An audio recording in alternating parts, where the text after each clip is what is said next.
जय गुरु जी। वीडियो को लाइक कीजिए, चैनल को सब्सक्राइब कीजिए और बेल आइकन को प्रेस कर दीजिए ताकि आपको लेटेस्ट वीडियो के अपडेट्स मिलते रहें। आप इसे पसंद करें या नहीं, आप इसे स्वीकार करें या नहीं, आप इसमें विश्वास करें या नहीं, लेकिन आपकी ज़िंदगी वैसी ही है जैसी आपने अपने लिए चुनी है।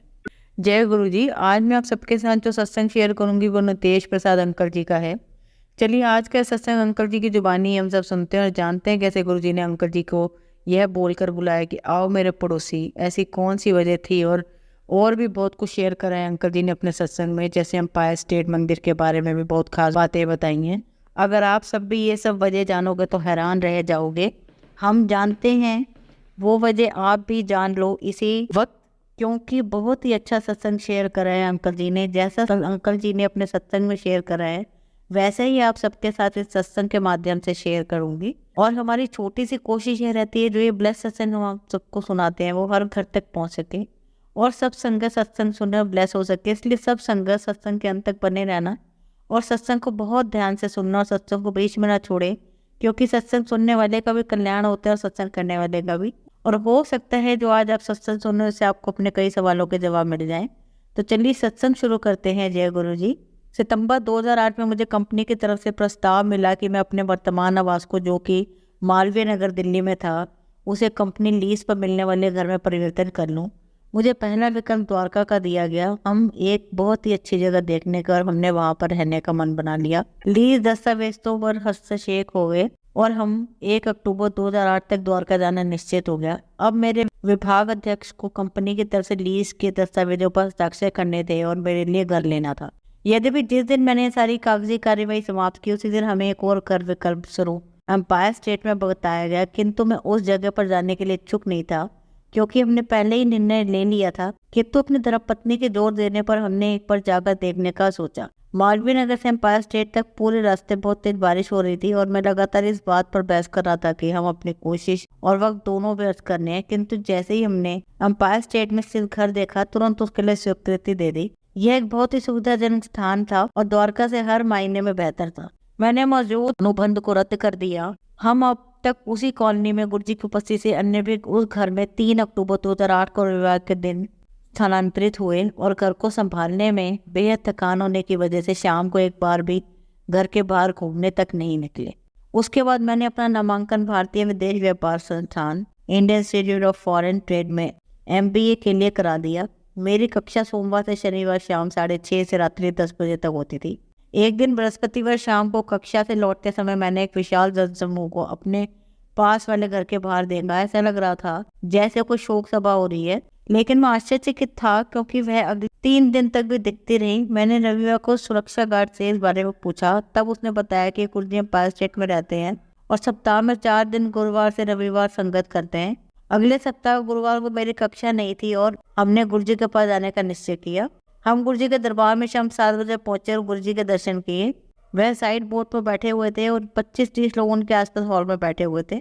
नवांगतुक होने के कारण हम उनके पाँव छुए बगैर ही सीधा उनके करीब बैठने के लिए चले गए। हमने वहां पर गुरुजी के छाया चित्र देखे जिनमें उन्होंने बहुत महंगे सुंदर वस्त्र पहने हुए थे।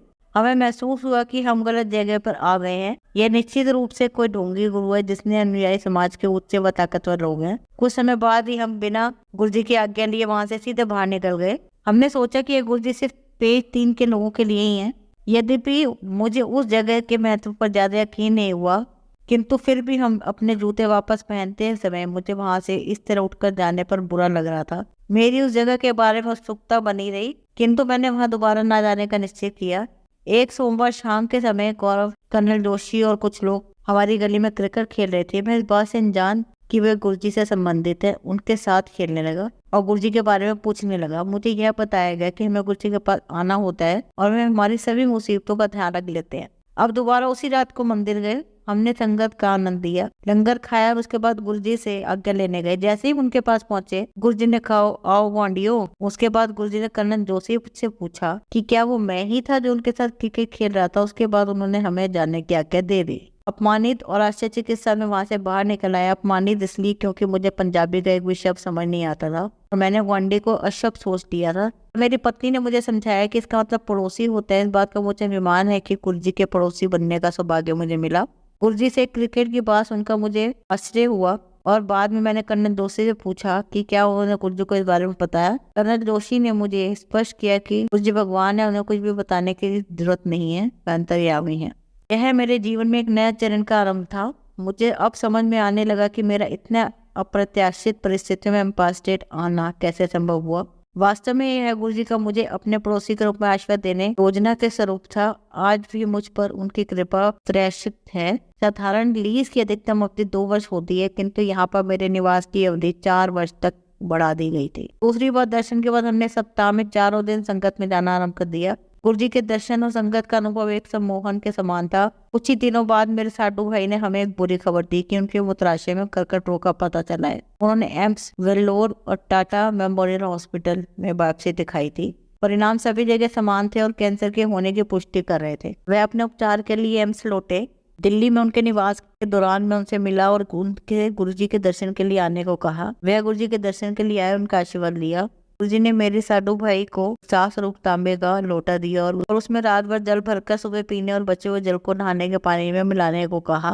मेरे साडू भाई चिकित्सक उनके मूत्राशय को निकाल कर उसकी बायोप्सी कर पता करना चाह रहे थे कि कैंसर कितना फैल गया और उससे कितना नुकसान हुआ है, किंतु बायोप्सी के परिणामों ने सबको आश्चर्यचकित कर दिया। वहाँ कर्कट रोग के कोई चिन्ह मौजूद नहीं थे और यह सब गुरुजी ने आशीर्वाद देने के 7-8 दिन बाद ही हुआ। इस नई स्थिति को ध्यान में रखते हुए चिकित्सकों ने यह निर्णय लिया, क्योंकि पहले ही अनुचित उपचार किए जा चुके हैं और अब यही ठीक होगा कि मूत्राशय को निकाल दिया जाए। साथ ही उन्होंने यह भी कहा इसमें कोई भी मुश्किल से क्या समस्या नहीं है, क्योंकि कोई कैंसर युक्त वृद्धि नहीं है। हमें यह रिपोर्ट मंगलवार को मिली और अगले ही संगत, जो कि गुरुवार को थी, हम गुरुजी के मंदिर पहुंच गए। इससे पहले कि हम गुरुजी को परिणामों से अवगत कराते, ये पूर्व ही गुरुजी ने हमें बता दिया कि मूत्राशय को निकालना है तो हो जाएगा।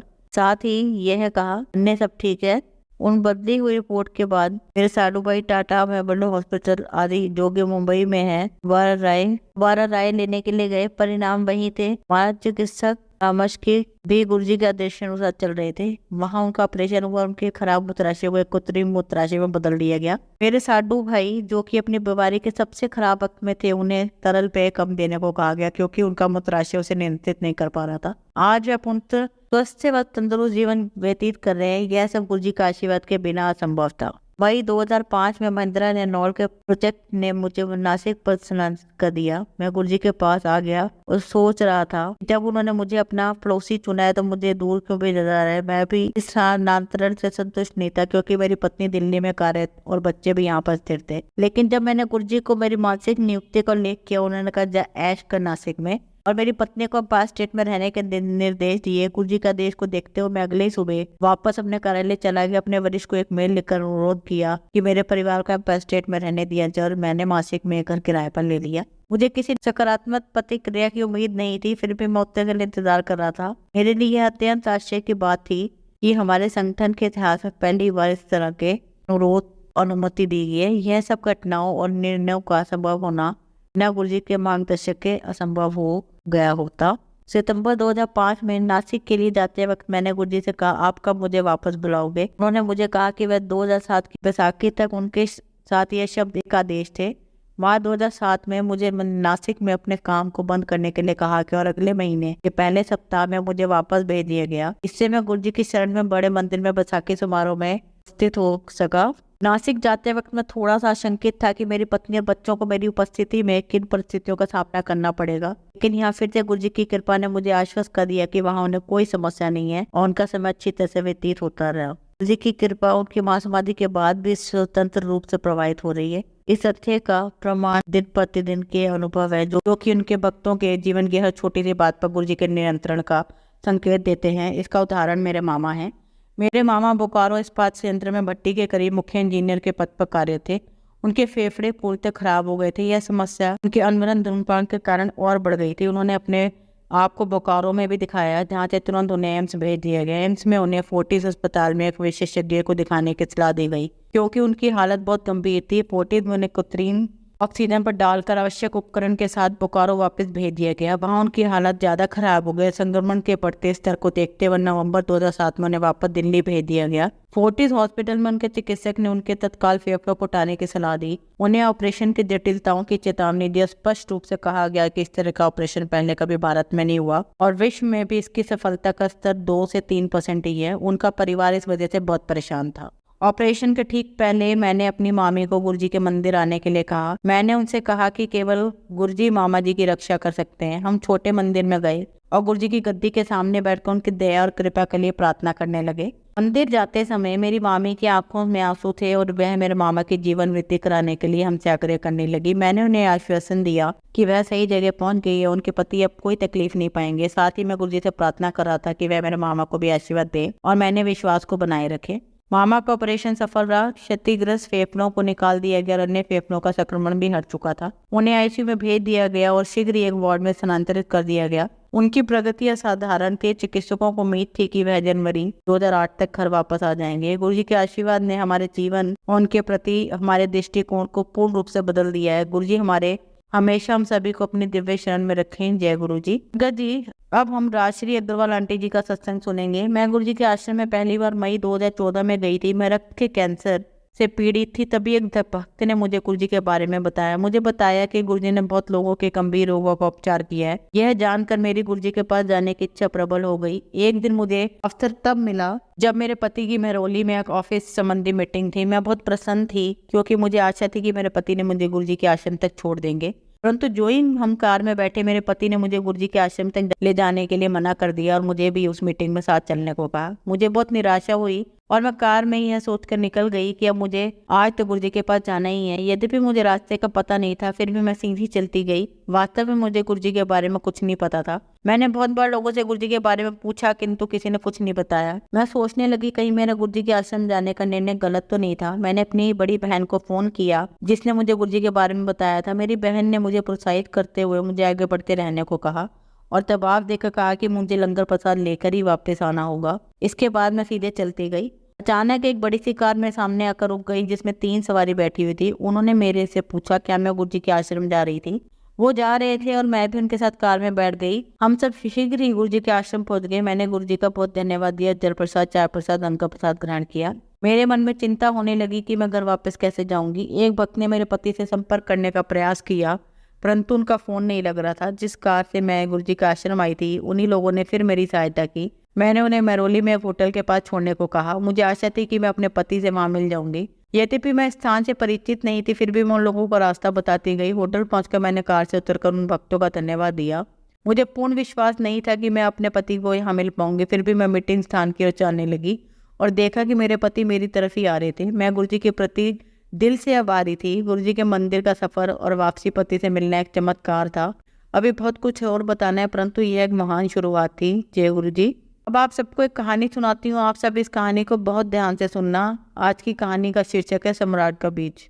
बहुत समय पहले सुदूर पूर्व के माधवगढ़ राज्य में विक्रम सिंह नाम के एक सम्राट राज करता था जो बूढ़ा होता जा रहा था। सम्राट की कोई संतान नहीं थी और वो इस बात को लेकर काफी चिंतित रहता था कि अपने राज्य के लिए किस योग्य व्यक्ति को अपना उत्तराधिकारी बनाए। सम्राट अपने किसी साहब को अपना उत्तराधिकारी नहीं बनाना चाहता था। सम्राट चाहता था कि राज्य की प्रजा में से कोई योग्य व्यक्ति सम्राट बने। उसने इस विषय पर अपने सहयोगियों से भी चर्चा की पर उनके द्वारा दी गई राय उसे पसंद नहीं आई। उसने कुछ अलग करने का फैसला किया।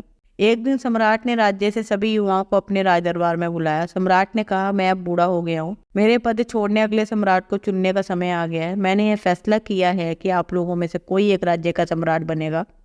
सम्राट ने कहा मैं आप सबको एक एक बीज दे रहा हूँ। यह एक बहुत ही विशेष बीज है। मैं चाहता हूँ कि आप घर जाएं, बीज रोपित करें, इसे पानी दें और आज से 1 वर्ष बाद यहाँ वापस आएं। मैं आप सभी के पौधों को देखूंगा, न्याय करूंगा। जिसे मैं चुनूंगा वही व्यक्ति इस राज्य का नया सम्राट होगा। सभी लड़के उस साके से अपना बीज लेकर वहां से चले गए। उन सभी लड़कों में कौशल नाम का भी एक लड़का था जो उस दिन वहां था और उसने भी दूसरे लड़कों की तरह एक बीज प्राप्त किया। कौशल अपनी माँ के साथ रहता था। उसने अपनी माँ को पूरी बात बताई। कौशल की माँ ने उसे एक बर्तन दिया और मिट्टी दी। कौशल ने बीज को बो दिया और पानी दिया। हर रोज कौशल उस बीज को पानी देता और बार बार आकर देखता कि क्या वो बड़ा हो रहा है। 3 हफ्ते निकल गए थे पर कौशल के बीज से अंकुर फूटा नहीं। जबकि कुछ अन्य युवाओं ने अपने बीजों और पौधों के बारे में बातें करना शुरू कर दिया जो पढ़ने लगे थे।